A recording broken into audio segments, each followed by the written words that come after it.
Chapter 33. Silence. After that, things were much better between Ben and his parents. His dad even went to the hardware shop with him and bought him some plumbing tools, and they spent an extremely enjoyable afternoon together, taking apart a U-bend. Then, a week before Christmas, the three of them received a late-night phone call. A couple of hours later, Ben, Mum and Dad were gathered around Granny's bed.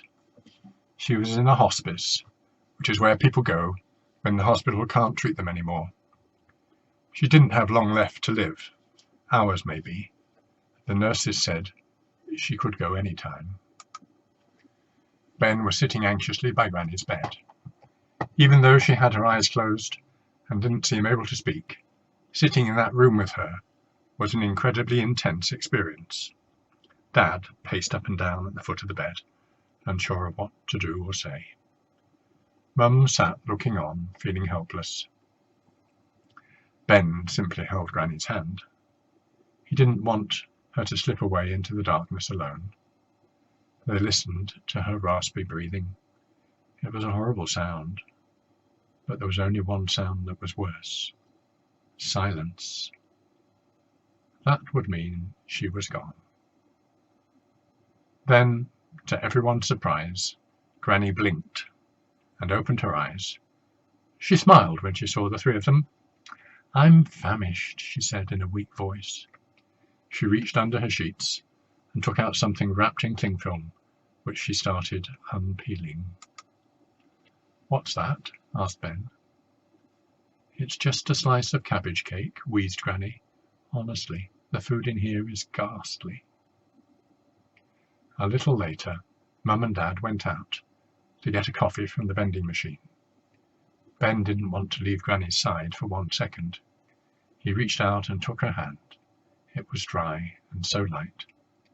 Slowly, Granny turned to look at him. She was running out of time. Ben could see that. She winked. "You'll always be my little Benny," she whispered. Ben thought how he used to hate that name. Now he loved it. "I know," he said with a smile. "And you'll always be my Gangsta Granny." Later, after Granny had finally gone, Ben sat quietly in the back seat of his mum and dad's car as they drove home from the hospice. They were all tired from crying. Meanwhile, loads of people were out Christmas shopping. The roads were full of cars, and there was a long queue outside the cinema. Ben couldn't believe that life was going on as normal when something so momentous had just happened. The car turned a corner and approached the little parade of shops. "Can I pop into the newsagent, please?" said Ben. "I won't be long." Dad parked the car, and as a light snow was falling, Ben made his way alone into Raj's shop.